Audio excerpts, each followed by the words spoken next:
자, 이제 우리 신년 감사 예배, 5번째 5탄입니다. 로마서 8장 18절에서 23절까지 세상은 하나님의 아들을 기다린다라는 그런 제목으로, 이게, 좀 길어서 제가 또 2시간으로 나눴습니다. 원래 이제 신년 감사 예배가 오늘로, 다 마치려고 그랬는데, 오전 예배 오늘 이 시간 하고 오후 예배 다음 시간 해야 할 그 원고가 너무 길어져 가지고 그래서 2시간 그 오늘 오전과 오후 예배 2시간으로 끝내야 되는데 둘 다 2개씩 나누었습니다. 그러다 보니까 다음 주까지 원고 2개가 4개로 나눠져서 다음 주까지 해야 할 그런 상황에 놓이고 말았습니다.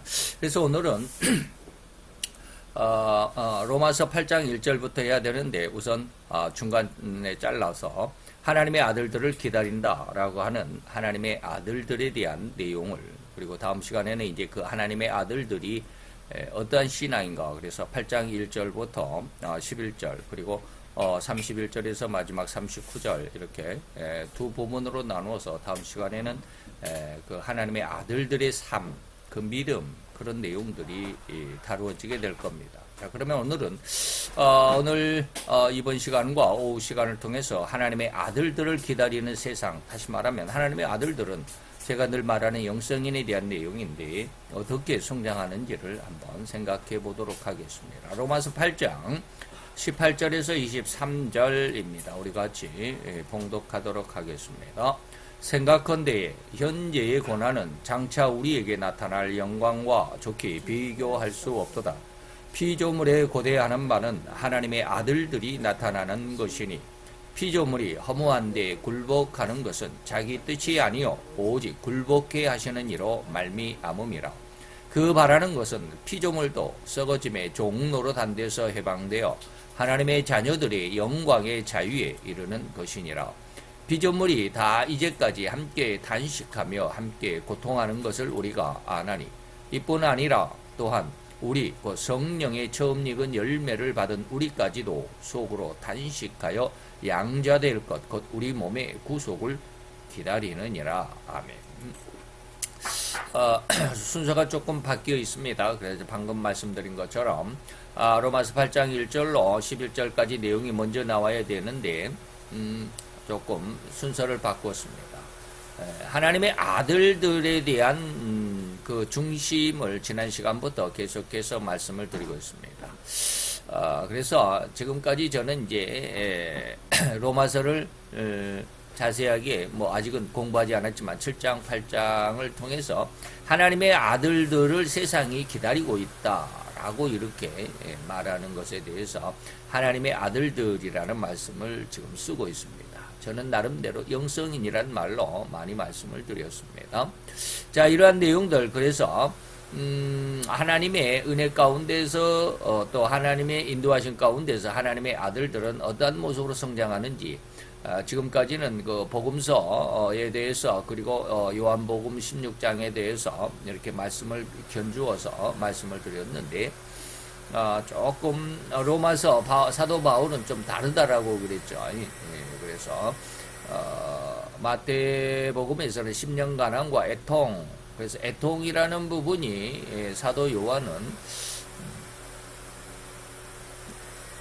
좀 더 꺼봐요.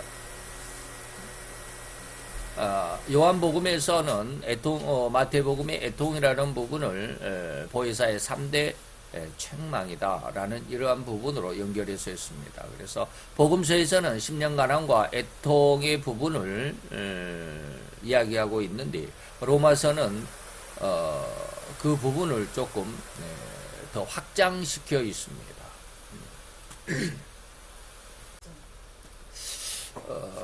자, 그래서 그 확장된 부분이 10년 가난의 앞쪽에 그리고 또 애통이라고 하는 부분의 뒤쪽에 있습니다. 그래서 로마서 오늘 오전 예배와 다음 시간 오후 예배를 통해서 그 네 부분을 한번 살펴볼 겁니다. 그래서 복음서 마태복음에는 물론 누가복음에도 있지만 마태복음에는 두 부분, 10년간의 애통의 부분을 이야기하고 있지만 오늘 로마서에서는 거기 10년간의 앞쪽 부분과 애통이라고 하는 것의 또한 뒷부분 이렇게 해서 네 부분을 이야기하고 있는데 그래서 여기서는 이제 하나님의 아들들에 대한 성장 과정, 네 과정을 말씀을 드릴 겁니다. 다음 시간까지 합해서 말이죠.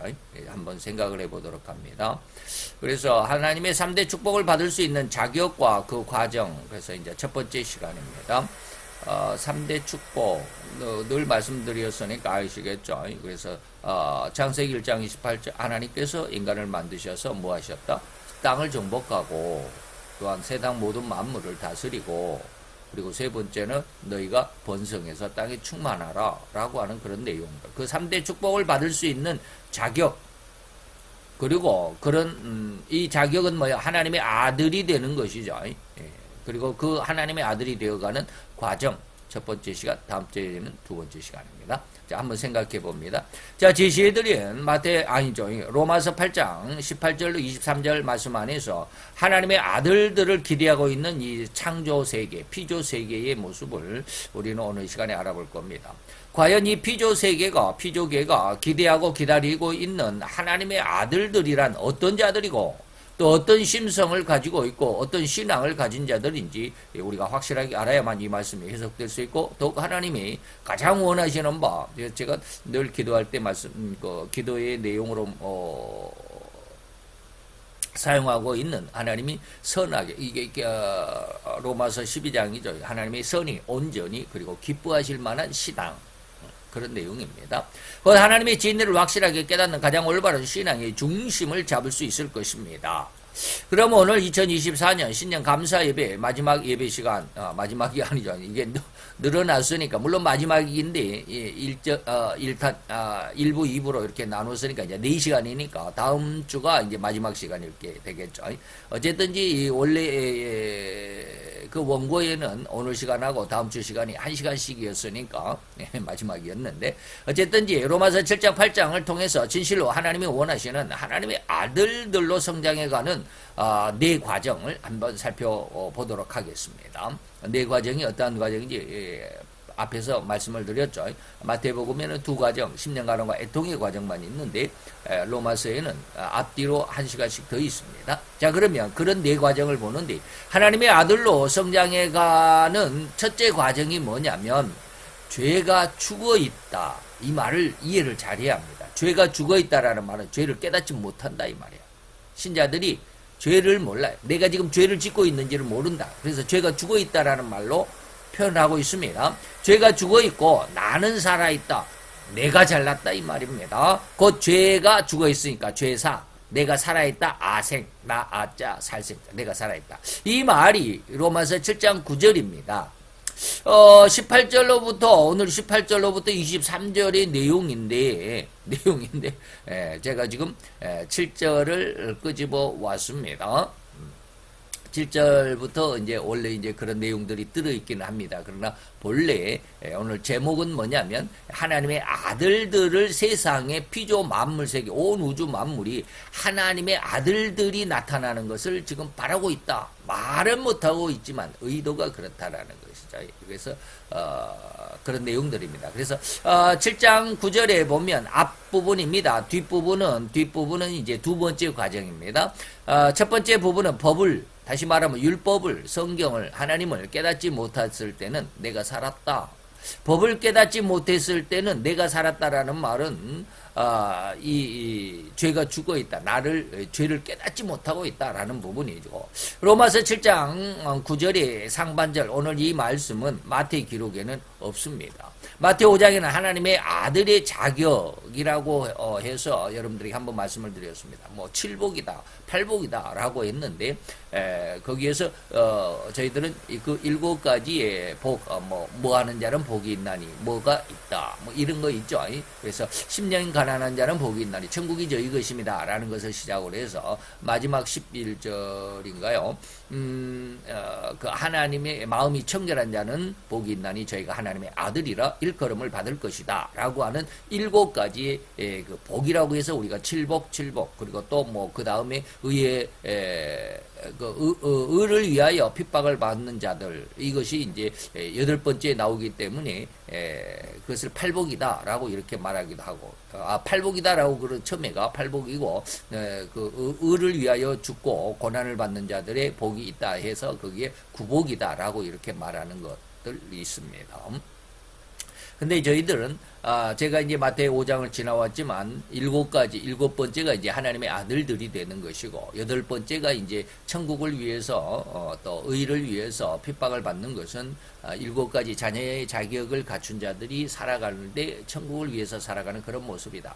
이거 이야기하면 기억이 날는지 모르겠습니다만 어쨌든지 마태오 5장에는 하나님의 아들들의 자격으로 저희들이 설명을 해드렸습니다.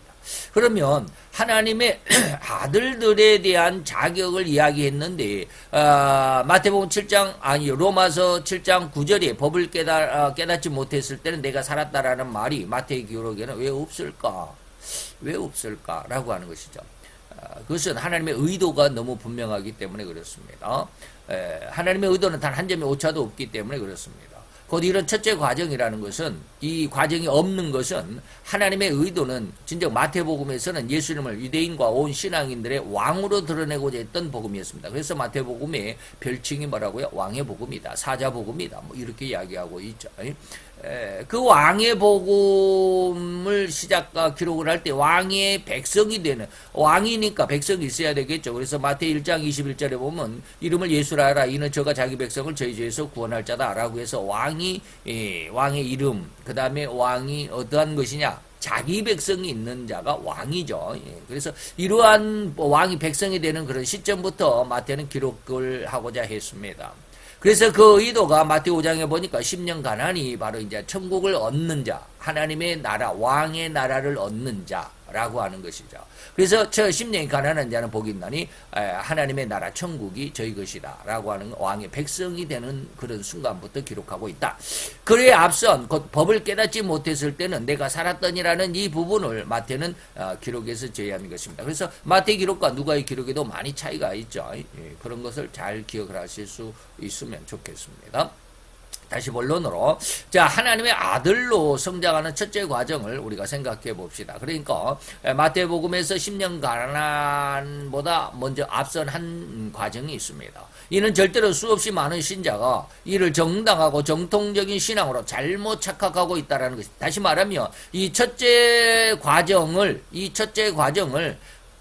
거의 대부분이, 거의 100%라 해도 과언이 아니라고 저는 생각합니다. 거의 100%가, 저기는 이제 수없이 많은 신자이 그랬는데 거의 100%가 이 과정을, 하나님의 아들로 성장하는 첫째 과정을 정당하고 정통적인 신앙이라고 잘못 오해하고 있다라고 저는 지금 이걸 지적하고 시작합니다. 이것이 그래서 제가 지금 굉장히 부담스러운 설교입니다. 오늘 이 첫째 부분이. 둘째 부분부터는 심령 가난하고 딱 맞아떨어지니까 굉장히 쉬운데 이 첫째 과정은 복음서에 기록이 없어요. 그렇기 때문에 이 부분을 설교하는 것이 굉장히 부담스럽습니다. 나중에 또 말씀을 드립니다. 이 부분을 이것이 바로 너무나도 잘못된 신앙이고 착각의 신앙이라고, 다시 말하면 시체말로 해서는 이것이 우리가 늘 말하는 육신적인 신앙이다, 뭐 이기적인 신앙이다, 세속적인 신앙이다, 외향적인 신앙이다 라고 이렇게 말하는 그러한, 이런 말로 치부하는 그러한 과정일 뿐이기 때문입니다.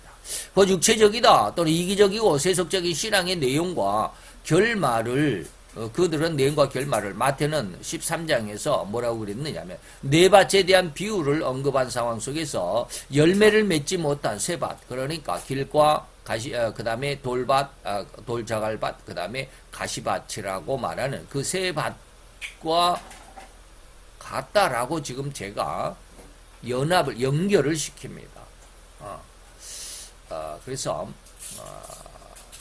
오늘 이 시간에는 이 말씀을 한번 잘 듣고 이 부분 첫째 과정을 잘 듣고 참고만 해주시면 좋겠어요. 저도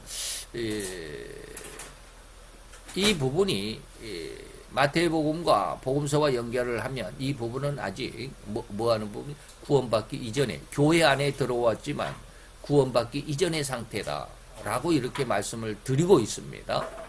그런데 그렇게 말씀을 드리면 제가 이제 늘 부담이라고 이 첫째 과정을 부담이라고 말하는 것은 뭐냐면 교회 안에 들어오면 일단 하나님이 나중에 이제 이 부분 오늘 마태 7장 8장을 지금 말씀드리는 오늘 이 시간과 그다음에 다음 주 시간에 이렇게 쭉 보면 그 과정 안에 이제 로마서의 강의 시간이 아니기 때문에 그 부분은 설명이 지금 빠져 있습니다. 다음 주까지 하더라도 그게 뭐냐면 하나님께서 하나님의 백성을 어떻게 하냐면 그 예정하신 사람을 하나님이 부르신 사람을 의롭게 하셨다. 의롭게 하신 자를 또한 영화롭게 하셨다라는 이 쭉 하나님의 백성의 어떤 그 성장의 과정을 또 그렇게 네 부분을 하나님이 그렇게 또 바울은 말하고 있습니다. 뭐라고요? 첫째는 예정했다. 하나님의 아들로 예정했다. 그 다음에 그를 부르셨다. 그래서 불러서 교회 안으로 들어오게 했다. 그 다음에 의롭게 했다. 그 다음에 영화롭게 했다라는 이 과정 속에서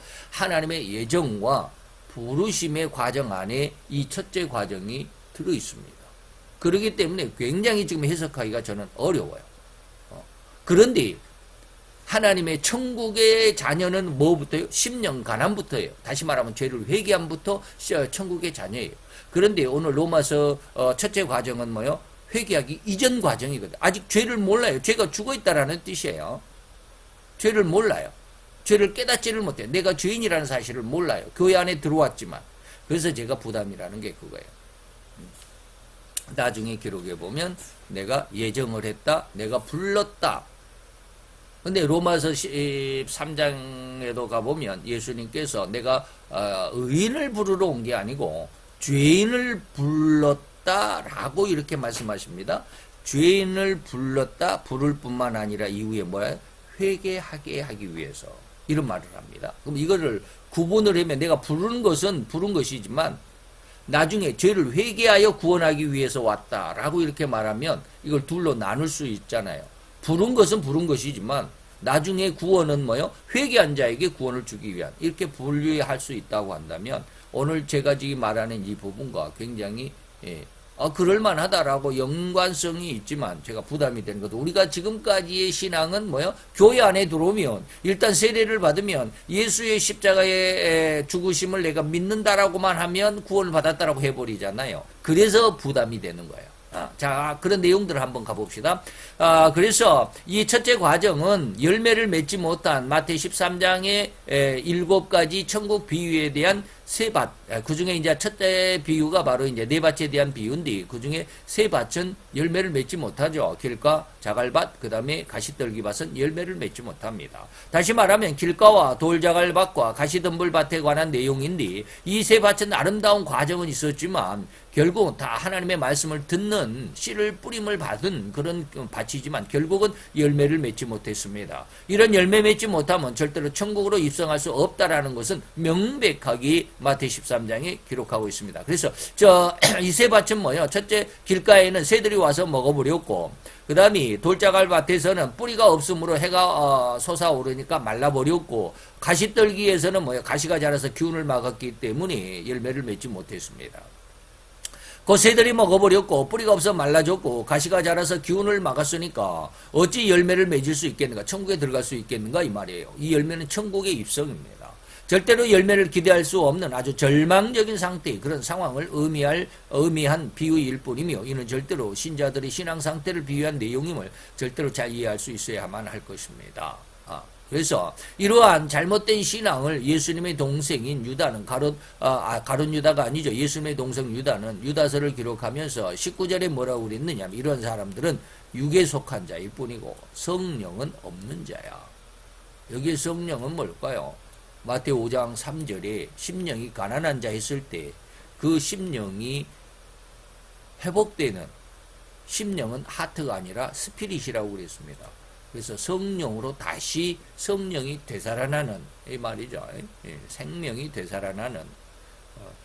그래서 우리가 잘못된 신앙, 육에 속한 자다. 그래서 제가 늘 이야기합니다.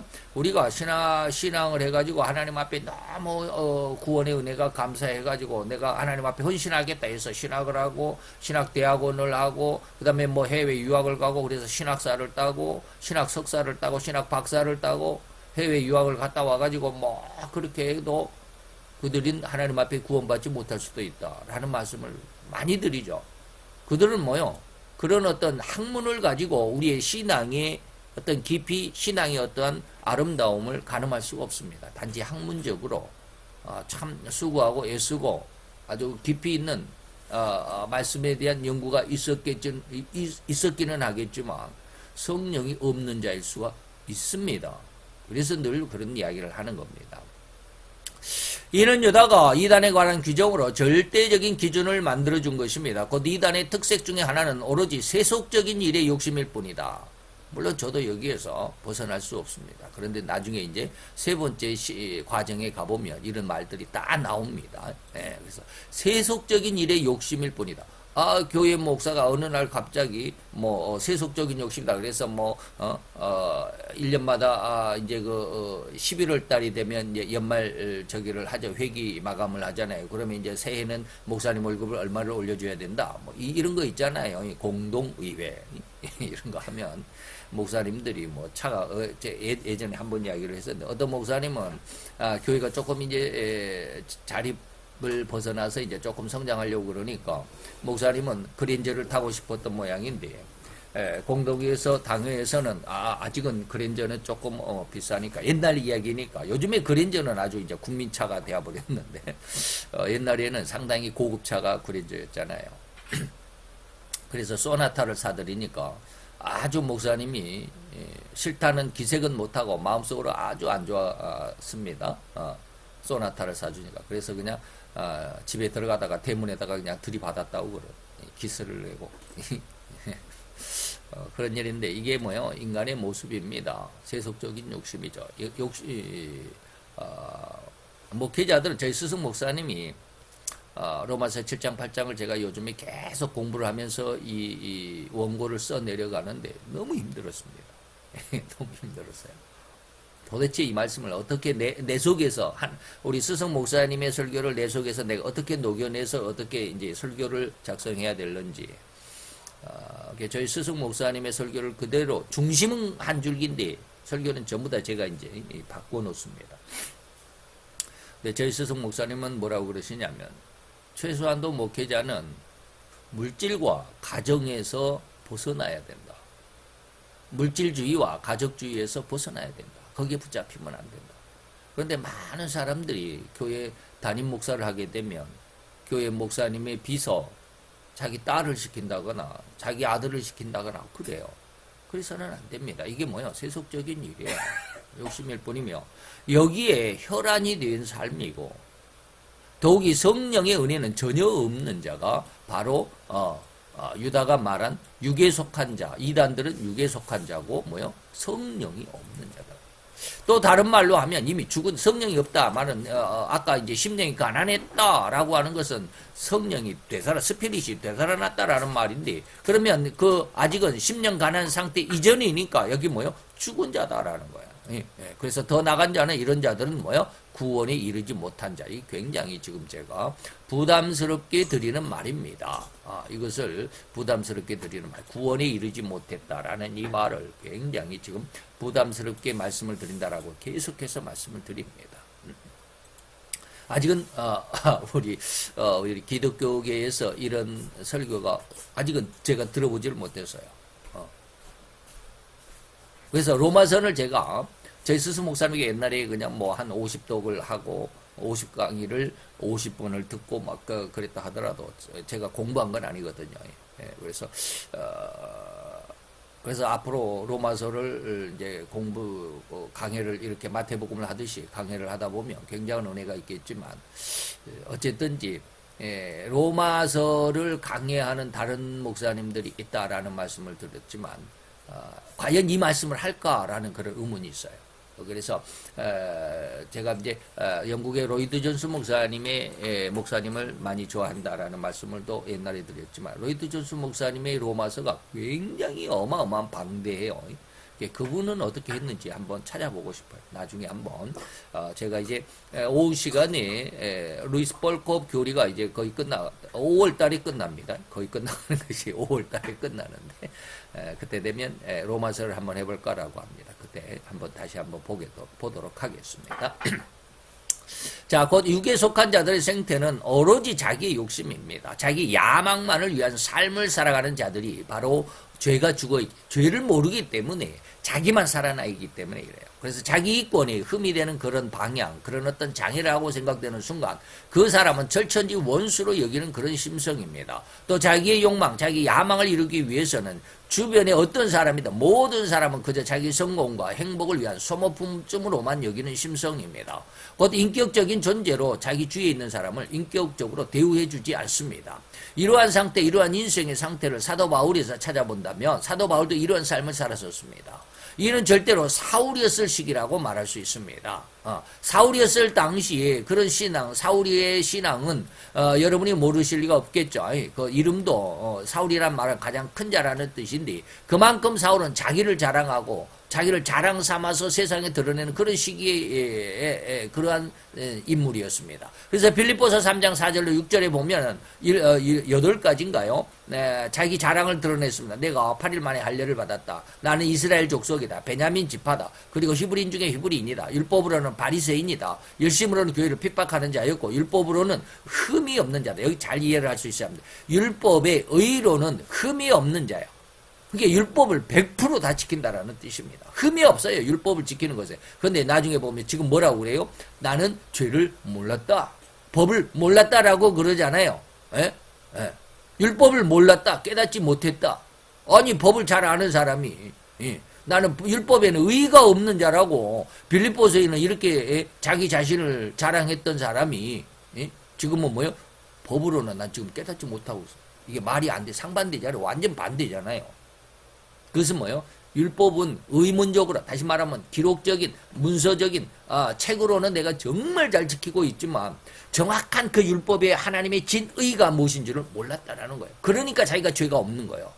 그래서 뭐요? 내가 율법의 말대로 내가 8일 만에 할례를 받고 하나님의 선택한 이스라엘 족속인 중에서도 베냐민 지파고 히브리인 중에 히브리인이고 율법으로는 바리새인이고 열심으로는 교회를 핍박했고 율법으로는 의로는 흠이 없는 자야.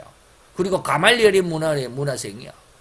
그리고 내가 예수의 도를 핍박하는 그러한 사람, 교회를 핍박한 것을 이제 여기에서 말하는 거예요. 이 도를 핍박하여, 교회를 핍박하여 말이죠. 사람을 죽이기까지 하고 스데반 집사를 죽였잖아요.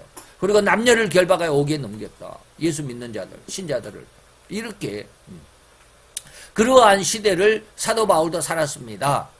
그런데 이러한 시대를 지금 죄가 죽어있는, 나는 지금 죄인이 아니라 나는 정말 의인이야. 얼마나 하나님 앞에 충성되고, 얼마나 헌신하고, 얼마나 하나님 앞에만 옳은 사람인지, 율법의 의로는 흠이 없을 정도로 이렇게 잘하고 있는 사람이야. 라고 자기 자신을 자랑하고 있는 시대. 그런데 정작 율법을 깨닫고 보니까, 그게 다 죄였구나, 이런 거.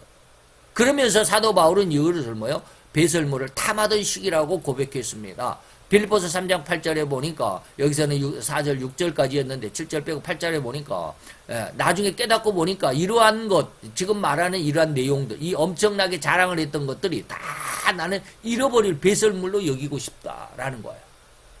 그러니까 지금 깨닫고 보니까 이것을 배설물이라고 알았지. 그 이전에는 이것을 이 배설물 같은 이런 것들을 지금 뭐라고 그럽니까? 자기가 지금 세상에 자랑하고 있는 것들을 어마어마한 자랑거리다. 근데 나중에 깨닫고 하나님의 은혜를 깨닫고 보니까, 하나님의 말씀을 깨닫고 보니까 이게 배설물과 같은 똥과 같은 것들이다. 이 취해서는 안 될 것들이야. 그런데 우리는 그것을 너무너무 사랑하고 좋아하고 얻기를 위해서 얼마나 수고하고 애쓰냐. 이게 바로 죄가 죽어있는 상태다라는 것입니다.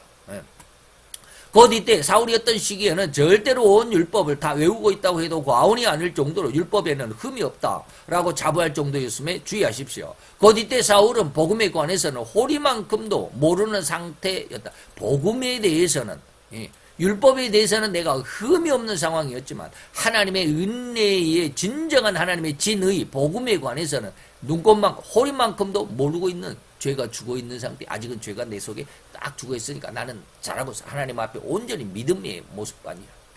그래서 바울이 오늘 제시한 본문에 내가 법을 깨닫지 못했을 때라고 고백하고 있는 것입니다. 이거 이해할 수 있어야 됩니다. 이 말씀을.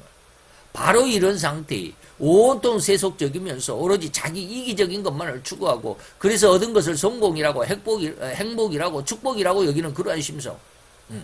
이건 이러한 심성은 절대로 교회 밖에 있는 심성이라고 아까 이제 네 밭에 대한 비유에서 제가 세 밭을 이렇게 말씀을 드렸습니다. 교회 밖에 있는 심성이다. 그런 신앙이다. 교회 안에 있는 신앙이 구원 안에 있는 신앙이 아니다라는 것입니다.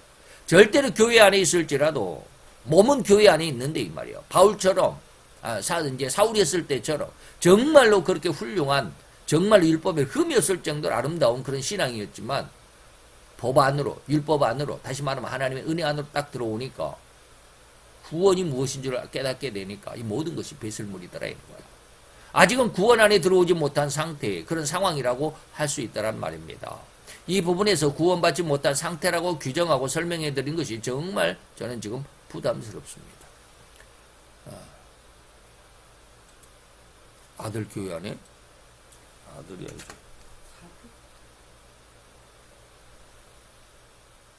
다들 그래야 되나? 모두가 다들 교회 안에 있는 심성들이고 모두가 예수 십자가의 대속을 믿는다라고 신앙을 고백하는 자들이기 때문입니다. 제가 아까 말씀드린 그런 내용이에요. 10년 가난 이전의 상태이기 때문에 10년 가난은 뭐예요? 내가 죄를 깨닫는 거예요.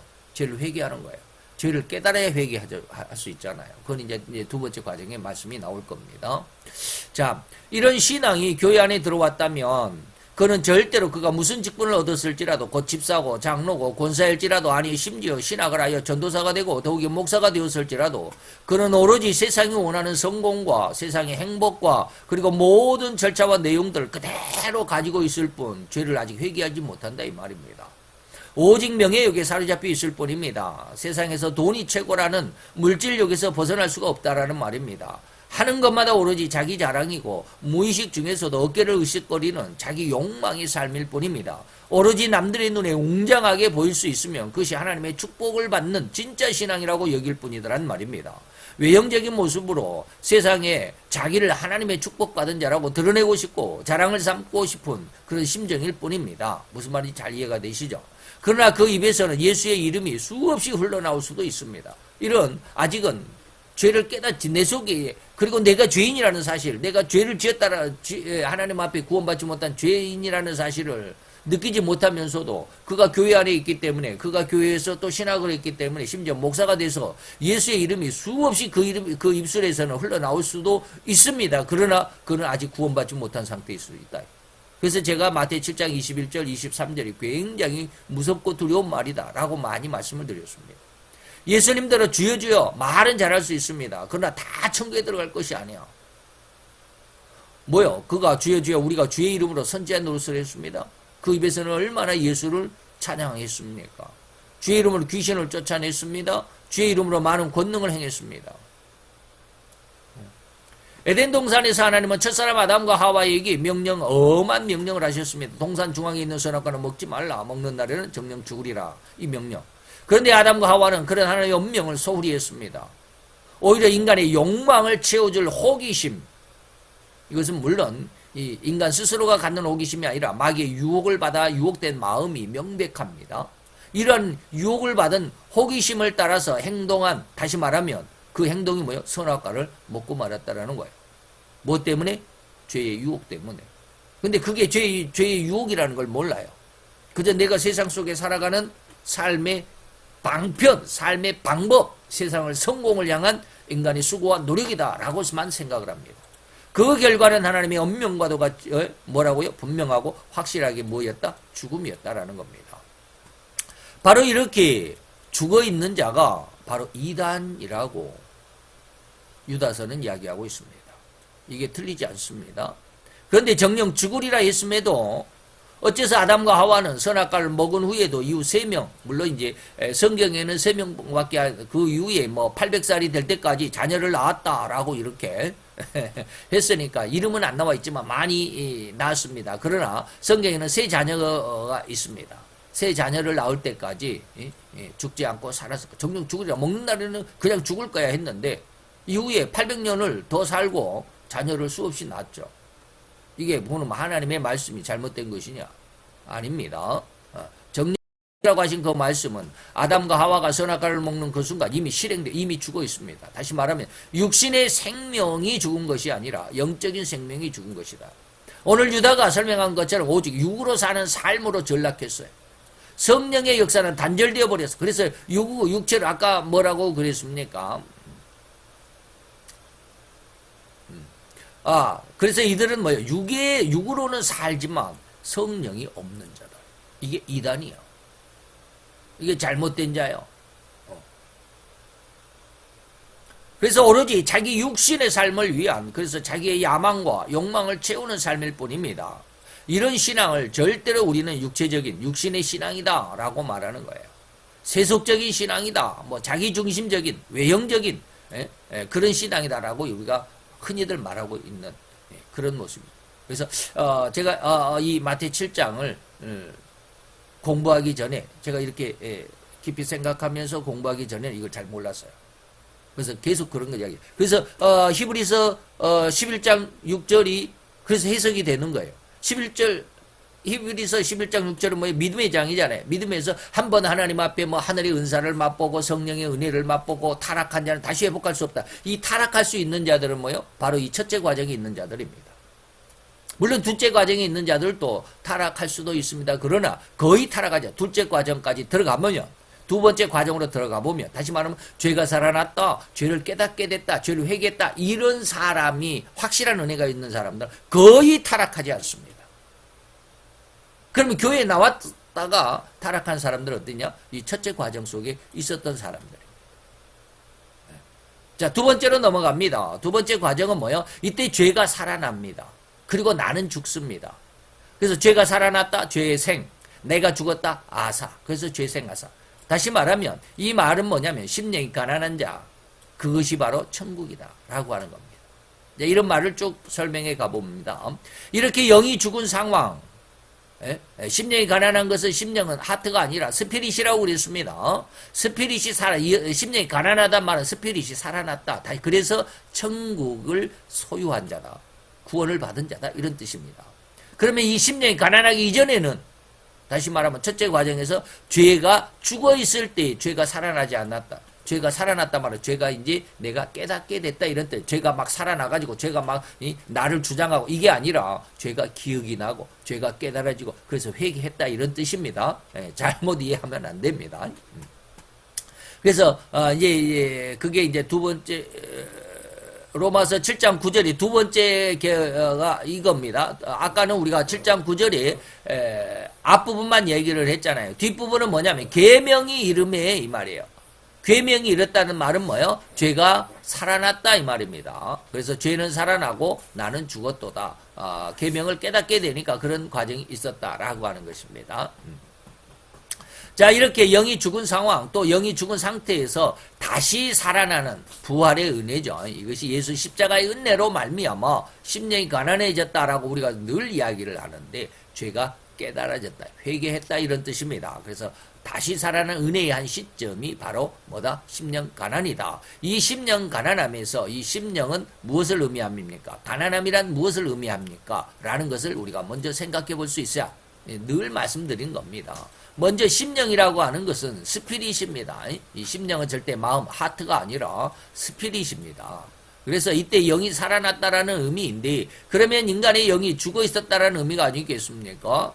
그것이 바로 에덴 동산에서 하나님의 엄명이었던 선악과를 먹는다, 정령 죽으리라 하셨던 그 약속이 그래도가 아니라 그대로인데 그대로 시행되는 바로 그때 죽었습니다. 이후 예수 십자가의 대속으로 인해서 정녕 그렇게 에덴 동산에서 죽어있던 그 영혼이, 그 스피릿이 되살아났다. 이게 바로 뭐요? 심령이 가난해졌다, 회개했다 이런 뜻입니다. 죄를 깨닫게 됐고 죄를 용서함을 받기 위해서 회개했다 이런 뜻입니다. 이게 바로 영이 살아났다라는 의미. 그래서 절대로 이것을 겸해 언급하고 있는 이것이 또 가난이란 말, 영과 가난이라는 말, 푸토코이라는 말을 잘 이해할 수 있어야 합니다. 그래서 가난함이라고 하는 것은 푸토코이라고 하는 말인데 이 푸토코이의 가난함은 경제적으로 가난한 페네스가 아닙니다. 페네스는 돈이 없어서 또 세상에 내가 명예가 없어가지고 권세가 없어가지고 내가 세상에서 많은 굴욕을 당하는 요즘에 이땡명 씨, 저 오산의 안땡석 씨, 뭐 국회의원들 이런 사람에 의해서 어려움을 당한 사람들이 무지무지 많아요. 이런 가난, 권력이 없으니까. 지금도 이땡명 씨 재판 중에서 뭡니까 거짓 증언해달라고 하는 교사, 거짓 교사, 그걸 뭐라고 그러는데 법적 용어로 뭐라고 그러는데 그게 지금 재판이 열리고 있거든요. 근데 그 사람이 상인 회장인가 그래요. SC의 상인 회장인가 그래요. 그 사람한테 이땡명 씨가 문자로도 주면서 전화도 하면서 나를 위해서 내가 검사 사칭한 거 있거든요. 내가 변호사면서 내가 검사다라고 이렇게 사칭한 게 있어요. 그것에 대해서 내가 그것이 사칭한 게 아니다. 검사 사칭한 게 아니고 검사를 알선해 준 거이다라고 이렇게 좀 증언을 서달라 해가지고 그런 내용들을 그 사람이 그 문자까지 다 또 녹음까지 다 가지고 있어요. 그래서 내가 그때는 그 사람이 SC 시장이고 또 경기도지사고 그래서 그 권력이 너무나도 세니까 지금 이제 진행 중이거든요. 근데 그 사람 앞에서 내가 이러한 그 사람이 잘못됐고 내가 그런 교사를 받았다. 위증의 교사를 받았다라고 하는 것을 증언하게 되면 내가 두렵다라는 거예요. 아들도 지금 아빠 빨리 끝내면 안 돼요. 이 재판 빨리 끝내면 안 돼요. 라고 이렇게 아들이 무서워하고 있다. 왜? 그게 권력이 있기 때문에 내가 여기에서 시장 상인회에서 상인회 회장까지 하는데 그러면 내가 그 사람을 거부하고 그 시장인데 시장을 거부하고 반대하고 그러면 내가 어떻게 여기서 장사해 먹고 살겠냐라고 해가지고 그저께는 뭐야 그 사람 앞에서 내가 증언을 못하게 했으니까 퇴정시켜달라고 이땡명 씨 밖으로 쫓겨났어요. 법정에서. 지난주에 그랬어요. 이런 것이 뭐요 내가 권세가 없으므로 그런 어떤 핍박을 받고 억압을 받는 거 이걸 페네스라고 그래요. 돈이 없어서 명예가 없어서 권세가 없어서 억울함을 당하는 거 이런 가난이 뭐예요? 페네스의 가난입니다. 그런데 푸토코의 가난은 이러한 페네스가 아닙니다. 푸토코의 가난은 절대적인 힘에 의해서 타격을 입었다. 꼬꾸라져 완전히 철저하게 굴복하는 상태다. 이게 뭐냐면 하나님의 말씀에 은혜를 받아서 나 이게 죄였구나. 하나님의 말씀이 이걸 죄라고 그러구나. 하나님의 말씀이 내게 은혜를 주니까 이제 드디어 내가 죄를 깨닫게 되구나 해서 회개하는 것이 바로 푸토코의 가난입니다. 그 하나님의 말씀이 죄인들에게 죄를 강력하게 지적함으로 인해서 자신이 이전까지는 의로움으로 아까 우리가 첫 번째 과정에서 사울의 삶을 보았잖아요. 그건 자기가 정말로 의로웠습니다. 예수 믿는 자를 다 잡아 죽여야만이 하나님 앞에 충성하고 헌신하는 모습이라고 생각했습니다. 그래서 교회를 핍박했습니다. 그래서 다메섹까지 가서 예수 믿는 자들을 잡아다가 감옥에 쳐넣으려고 했습니다. 그게 하나님 앞에 의로웠으니까. 그런데 이제는 하나님의 법을 깨닫게 되고 하나님의 은혜를 깨닫게 되다 보니까 그것이 잘못됐구나. 그것이 정말로 하나님 앞에 충성이 아니라 배설물과 같은 잘못된 것이었구나라고 하는 것. 자신이 지금까지 뭡니까? 이전까지 의로움으로 여겼던 그런 선행 혹은 하나님께 대한 헌신과 충성으로 여겼던 모든 언사와 행동들이 절대로 자신의 영광만을 위한 것이었음과 이런 자신을 위한 영광은 절대로 하나님께 충성이 아니라 절대적인 죄였음을 깨닫는 과정이 바로 죄가 드러나게 되고 내가 죽어도 내 모습이 점점 하나님 앞에 회개하여 내 모습을 하나님 앞에 겸손으로 낮추는 것을 아사라고 그럽니다. 내가 죽어간다 이런 뜻입니다. 자, 그래서 요한복음 7장 18절에 보니까 뭐라고 그래? 스스로 말하는 자는 자기 영광만 구한다. 자기 자랑만 한다. 이런 사람은 뭐 죄가 아직 자기가 죄인이라는 사실을 몰라. 하나님의 은혜를 아직 깨닫지 못했을 때이 말이에요. 그러나 진짜로 보내신 이의 영광을 구하는 자. 다시 말하면 하나님이 나를 세상의 선지자로 목사로 보냈다라는 이것을 느끼는 자는 뭐예요? 참된 자니 그 속에 불의가 없어. 오직 보내신 이의 영광만을 구하는 거야. 하나님의 영광만을 구하지 자기 영광, 자기 자랑을 하지 않아. 이런 뜻입니다. 마태복음 7장 21절 23절 늘 말씀을 드리는 그런 겁니다. 그 신자가 되어서 자기 자신의 모든 언행 심사가 절대로 하나님께 대한 완전한 신앙과 충성과 헌신의 삶이요. 이를 신앙생활이라는 말로 치부하고 있는 그런 상황과 상태입니다. 이 과정을 절대로 정확하고 더욱 깊이 잘 이해할 수 있어야만 하고 잘 깨달아야만 하는 정말 중요한 신앙의 핵심일 뿐입니다. 이 두 번째 과정이 너무 중요하다. 사도 바울은 이 과정, 다시 말하면 10년 가난의 과정을 이렇게 기록하고 있습니다. 로마서 7장 9절 하반절에서 14절까지입니다. 나는 죽고 그에 반해서 죄가 계속 드러나고 있다고 말합니다. 그래서 죄가 살아나고 나는 죽었다. 뭐가 이름에? 계명을, 하나님의 말씀을 깨닫고 보니까, 그래서 생명에 이르게 할 그 계명이 내게 대하여 도리어 사망에 이르게 할. 다시 말하면 내가 이전에 율법의 말씀대로 사는, 우리가 흔히 말하는 율법주의입니다. 말씀을 그대로 진행하고 수행하고 율법으로는 흠이 없을 정도로 율법을 행하고 살았는데 그것이 뭐요? 도리어 사망에 이르게 하는 것이구나. 율법은 네가 이걸 못 지키면 너는 죽어, 이 말이잖아요. 율법은 사망을 깨닫게 하는 거구나. 그래서 그 사망에서 구원이 내는 게 복음이야. 이 법이, 이 계명이 이르렀음에 이 말이에요. 법을 깨닫게 되면 죄가, 이게 이제는 죄를 깨닫게 되고 내가 점점 내가 죄인이었다는 것을 회개함으로 내가 겸손해지는 겁니다. 예. 이런 내용들이 14절까지 쭉 기록이 되어 있습니다. 도대체 이 부분이 무엇을 말하는 것입니까? 정신을 똑바로 차리지 않으면 절대 이 말씀을 이해할 수 없는, 너무나도 혼란을 일으키는 부분이 아닐 수밖에 없습니다. 자, 죄는 살아나고 나는 죽었다. 이런 의미인데 이 의미가 도대체 10년 가난과 어떻게 연관되는 것이냐? 10년 가난은 신자가 죄를 깨닫는 과정인데 반대 관점인 신자의 마음은 절대로 고통의 연성일. 하나님은 나를 죄를 깨닫게 하는데 반대로 깨닫게 하는 나의 하나님이 나의 죄를 지적하는 내 심정은 뭐요? 고통이죠. 모든 지나온 삶이 죄였어. 나는 그때까지는 정말로 의롭고 정말 하나님 앞에 충성하고 헌신이었다라고 자신하고서 너무 즐거운 삶이었는데 이 천국과 이거 천국을 아직 얻지 못했는 세상적인 것으로 천국을 삼았던 그런 삶인데 이제 하나님의 은혜가 오고 보니까 이것이 죄였다라는 거예요. 그래서 제가 하는 간혹 드리는 말씀이, 아까도 말씀을 드렸지만 우리가 신학을 하고 신학 석사를 하고 신학 박사를 하고 해외 유학을 갔다 오고 그래도 하나님의 은혜를 못 깨달으면 그것이 전부 죄다. 그것이 죄의 모습이었는 것이 보여져야 됩니다. 느껴져야 됩니다. 이게 하나님이 하시는 일입니다. 그게 죄였다. 왜? 네 욕심이었잖아. 네 교만이었잖아. 네 수고였잖아. 하나님의 은혜로 내가 신학을 했는 것 같은데 이게 내 욕심이었고 내 교만이었습니다. 다시 말 하나님의 은혜로 사도 바울의 말씀과 같이 내가 하나님의 은혜로 하나님의 능력 앞에서 하나님이 나를 도와주심으로 교회를 핍박하고 예수 믿는 자들을 잡아 죽이는 데까지 나갔지만 이것이 나중에 보니까 이게 내 욕심이었고 내 교만이었구나. 내가 잘나려고 내가 대제사장의 후보자로서 대제사장까지 바라보았던 사람이거든요. 사도 바울이. 자, 모든 지나온 삶이 죄였고 행하는 것마다 의로움이라고는 호리만큼도 없었던 자기 삶에 대한 엄청난 고통을 호소하는 상황이라고 율법이 하나님의 진리의 말씀이 지적해서 무엇이 옳은 것이고 무엇이 잘못되었고 무엇을 잘못 이해하고 있는지를 콕콕 집어주면서 이를 고치도록 회개하도록 하는 이 회개의 과정이 바로 10년 가난이고 죄가 살아나고 내가 죽었다라는 의미의 똑같은 과정이다 이 말입니다. 그래서 생각나는 것마다 다 죄고 흉악할 뿐이고 어찌 회개하지 않고 버틸 수가 있겠는가 이 말입니다. 그런데 말입니다.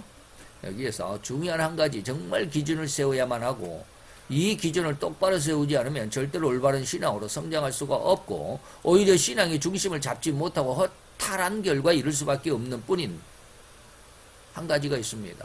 미련한 다섯 처녀의 결말과 같은 그러한 곳에서 우리가 빨리 벗어나야 되겠죠. 다시 말하면 10년 가난의 때에 죄가 살아난다는 말의 비밀은 죄가 살아나고 죄를 깨닫게 됐다는 이것은 절대로 지내온 신자의 모든 삶에 지나온 내가 신앙으로 살아온 이 말이에요. 모든 삶 속에서 이루며 살아왔던 심성의 중심들 곧 마음의 씀씀이 생각과 이 말이죠. 마음과 생각 하나하나까지 절대로 죄악이었다라는 것을 하나님은 적나라하게 밝혀주신다라는 겁니다. 이게 바로 10년 가난입니다. 그래서 제가 예전에 한번 말씀을 드렸습니다. 제가 영을 깨달을 때 하나님께서 한 달 반, 거의 2달 가까이를 매일 새벽마다 기도하면 기도하려고 딱 그 자리에 앉자마자 하나님이 그때부터 기도가 끝나는 1시간 반 동안 계속 죄를 지적했다고. 뭘 그렇게 지적할 것이 많은지 말이죠. 그게 하루에 끝난 것도 아니고 1시간 반 동안 기도를 했으니까 그때 당시에는 계속해서 시간을 정해놓고 1시간 반 동안 계속 기도하는데 뭘 그렇게 하나님이 지적할 것이 또 많은지 모든 것이 다 죄예요. 근데 그게 하루 이틀이 아니고 거의 1달 반에서 2달 가까이 1달 반 정도 2달 가까이를 계속 모든 것을 지적하니까 그런 말이에요. 적나라하게 모든 것이 어떻게 죄가 되는지를 밝혀주시는. 그래서 제가 교만이 무엇이다라는 것을 이야기를 하고, 그래서 신학을 해도 뭐 신학대학원을 하고 석사를 하고 해외 유학을 가서 박사학위를 해도 뭐 이런 이야기를 자주 하는 게 바로 거기에서 하나님이 다 지적하신 거야. 제가 다 기억은 못하지만 지금 너무 오래돼서 다 기억은 못하지만 하나님이 너무너무 세밀하게 지적을 하셨습니다. 그런데 이것이 저는 아직은 이 로마서를 지금 이제 이거 뭐 몇 주 전, 한 2주 전부터 지금 7장, 8장을 지금 제가 이 원고를 작성하기 위해서 공부를 하고 있다라고 말씀을 드렸는데, 이거 2, 3주 전까지만 해도요, 제가 지금까지 그렇게 하나님께서 죄를 지적한 것이 이게 애통으로 오해하고 있었습니다. 애통으로. 왜 그러냐면, 애통은 보혜사 성령이 세 번째 과정으로 오해하고 있었죠. 두 번째 과정인데 세 번째 과정을 오해하고 있었습니다. 하나님의 성령이 우리의 죄를 지적하는 것이 두 번째 과정이나 세 번째 과정이 똑같습니다. 너무 똑같아요. 다 죄를 지적을 해요. 10년 가난의 때나 애통의 때나 성령이 우리의 죄를, 성도들의 죄를 지적하는 것 똑같습니다. 그런데 질이 달라요. 이걸 오늘 우리가 밝혀낼 수 있어야 합니다. 그래서 제가 두 번째 과정에서 하나님이 제가 뭐 영을 훈련할 때 1시간 반 동안에 매일을 한 달 반에서 2달 가까이를 매일 그렇게 하도 많이 지적을 당하니까 거의 모든 것이 죄라는 것이 그냥 요즘에는 알아요. 누가 무슨 말을 해도 어떤 목사님이 어떤 설교를 해도 그냥 보여져요. 아, 이것이 이쪽으로 이렇게 잘못되고 있다라는 게. 말은 할 수는 없지만, 발표는 할 수 없지만 그게 다 느껴져요. 근데 그게 저는 지금까지는 뭐예요? 성령이 신자들의 마음에 와서 죄에 대해서 책망을 하신 것을 오해하고 있었습니다. 근데 이게 죄에 대한 책망이 아니라 그 성령의 책망이, 여기서 말하는 보혜사의 책망이 아니라 죄에 대한 책망이 아니라 10년 가난의 책망이에요. 이걸 오해하면 안 돼요. 근데 이걸 경험해 보지 못한 사람은 지금 이제 설명해서 그 이야기를 왜 무엇이 틀린가를 말씀을 드릴 건데, 이걸 정확하게 공부를 안 하면, 배우지 않으면 이게 두 번째 과정과 세 번째 과정을 굉장히 혼동합니다. 그래서 10년 가난과 애통을 거의 많은 목사님들이 한꺼번에 그냥 싸잡아서 얘기를 합니다. 그래서는 안 된다라는 거예요. 자, 그 절대로 여기에서는 10년 가난은요, 죄에 대한 것만 책망을 하십니다. 애통도 죄에 대한 책망을 하십니다. 근데 이제 그거는 이제 세 번째 과정에 가서 다시 말씀을 드리겠습니다만은, 세 번째 과정에서 성령이 성도들의 죄를 책망한 것은 그 사람의 죄성을 책망합니다. 이게 이제 다른 거거든요. 근데 이제 뭐가 다른지 한번 봅시다.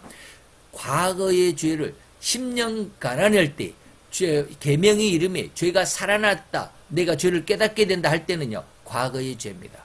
지금까지 뭐요? 절대로 지내온 신자의 모든 삶이라고 그랬습니다. 살아온 모든 삶, 다시 말하면 과거입니다. 이 죄를 철저하게 이뤘던 흉악한 자신이었음에도 불구하고, 내가 신앙생활 했다라고 하는 신앙으로 살아온 것들조차도, 그 이전에 안 믿었을 때는 말할 것도 없고 신앙으로 살아온 것조차도 이렇게 흉악한 죄인이었다라는 것을 하나님이 철저하게 과거, 이 말이죠. 과거의 모든 것들, 내가 지금까지 신앙생활 해온 그 이전부터, 안 믿을 때부터 이 말이죠. 이런 것을 깨닫게 하시는 것이, 그러면서 회개하도록 하시는 것이 바로 10년 가난입니다. 그러니까 이것은 어떻게 보면 집을 리모델링을 하는 것이 아니라 외장을 깨끗하게 하는 거예요. 외장을. 안에는 아직 리모델링이 안 돼 있어요.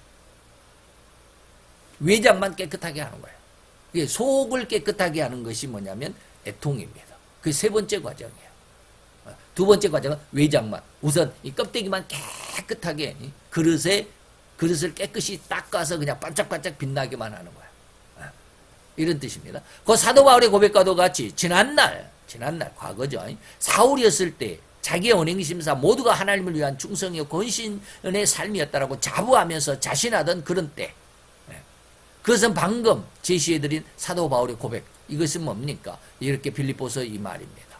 그리고 이것은 뭐요? 사도행전 22장의 내용, 내가 이 돌 핍박하고 사람을 죽이기까지 하고 남녀를 결박해서 옥에 가두고, 이거 뭐 신자들을 잡아갔다 이 말입니다. 이러한 행동은 나중에 이러한 행동을 뭘까요? 이제 다음 주에 나오는 말인데, 이러한 행동을 깨닫게 된 것이 언제예요? 이게 바로 사도 바울이 이제 사도행전, 여기는 22장인데 9장에 보면 다메섹 도상에서 예수를 만나는 상황이 있잖아요. 이러한 내가 이렇게 잘 살고 있었는데, 그래서 다메섹까지 가가지고 남녀를 결박해서 옥에다가 넘기려고 그렇게 사령장, 포고장을 가지고 다메섹으로까지 가는데 그 도중에서 예수를 만났잖아요. 그 길에서. 이때가 바로 사울이 바울로 바뀌는 과정. 이게 10년 가난의 과정이에요. 10년 가난. 애통의 과정이 이제 남아있게, 애통의 과정은 이제 로마서 7장 21절부터 24절, 25절은 빼놓고 24절까지 내용이 바로 그런 내용입니다. 오라, 나는 공고한 사람이다. 이것과 지금 회개하잖아요. 나는 공고한 사람이야 라고 하는 회개잖아요. 그리고 다메섹에서도 예수를 만나고 주여 나는 죄인입니다 라고 이렇게 말하잖아요. 그것과 차이가 있다라는 거예요. 이 두 상황을 이해할 수 있어야 합니다. 곧 이전에는 이런 일들이 하나님께 충성이고 가장 칭찬들을 만한, 아니 칭찬을 들을 수밖에 없는 완전한 신앙이라고 자부했을 그 모두가 이제 율법인 하나님의 진의를 깨달으면서 그런 의도움이라고 여겼던 모두가 오히려 죄악이고 나만의 교만이고 하나님께 충성이 아니라 오히려 하나님의 일을 방해했고 가로막았던, 그래서 사도 베드로에게 예수님이 그랬죠. 사탄아 내 뒤로 물러가라 라고 했던 이런 책망을 들을 수밖에 없는 흉악한 삶이었다라는 것을 깨닫는, 이게 바로 가장 귀한 은혜, 하나님의 아들로 성장해가는 정말 중요하고 정통신앙으로 성장해가는 핵심이 바로 이 두 번째 과정입니다. 10년 가난, 죄생 아사, 죄가 살아나고 내가 점점 죽어가는 이런 모습이에요. 그래서 이게 뭡니까? 사탄아 물러가라 이 말은 마태복음 16장에 있죠. 예수님께서 베드로에게 사탄아 물러가라. 왜 물러가라? 네가 하나님의 일은 생각하지 않고 도리어 사람의 일만 생각해. 이런 것은 나중에 이야기합시다. 뭐 다 끝났네. 자, 이런 은혜의 시간은 절대로 예수 십자가의 은혜로 인한 것이고, 이러한 십자가 사건 안에서 이루어지는 은혜고, 회개라고 해서 절대로 십자가의 의미인 대속을 믿는 그 순간, 순식간에 완성된 은혜라고 생각해서는 안 됩니다. 물론 구원은 그 순간입니다만은 회개는 계속 반복. 저도 한 달 반 정도 이상, 2달 가까이 하루 1시간 반씩 그 기도하는 시간을 모두가 다 하나님이 지적하신 거예요. 지금은 뭐 별로 몇 가지 기억도 안 나지만 그때 당시에는 어마어마하게 하나님이 앉기만 하면 그냥 이것도 죄했다 저것도 죄했다, 네가 뭐 주일학교를 이렇게 부흥했잖아, 그것은 네 욕심이었어, 이것까지 다 알려주죠.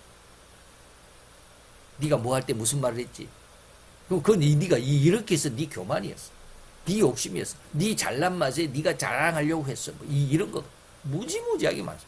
지금 왜 그렇게 하나도 기억이 안 나는지 모르겠어요. 그 10년 가난이라는 회개는 한순간에 이루어지는 것은 거의 없다고 해야만 할 것입니다. 물론 개개인적으로 개인마다 하나님이 주신 은혜는 다를 수밖에 없습니다. 그래서 한순간에 그냥 막 그 자리에서 뒹굴고 막 이 사람이 있든지 없든지 그냥 그러면서 막 회개하고 막 3시간 4시간씩 막 회개하고 난다, 막 그런 사람도 있잖아요. 그런 사람 아주 특별한, 그러나 거의 대부분은 상당히 오랜 시간 하나님께서 이 훈련을 하십니다. 죄를 지적하십니다.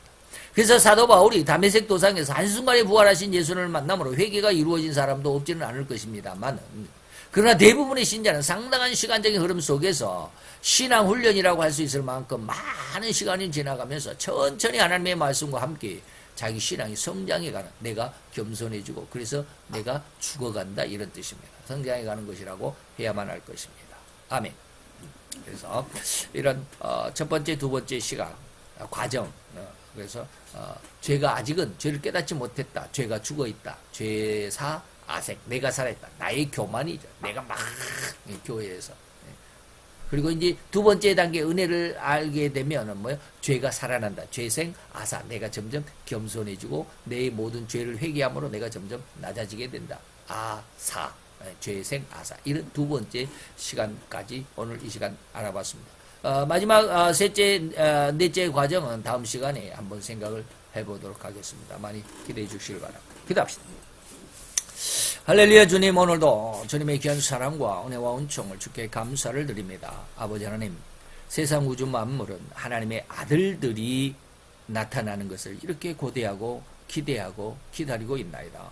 하나님의 아들들은 과연 어떠한 자들인지 오늘 아버지며 그 네 과정을 통해서 알아볼 건데, 오늘은 먼저 두 번째 시간을 두 개의 과정을 생각해 보았나이다. 아버지 하나님, 오늘 우리로 진정한 신앙 안에 가장 올바른, 가장 굳건한 신앙으로 성장할 수 있는 귀한 은혜의 기준 밑받침이 된 줄로 믿습니다.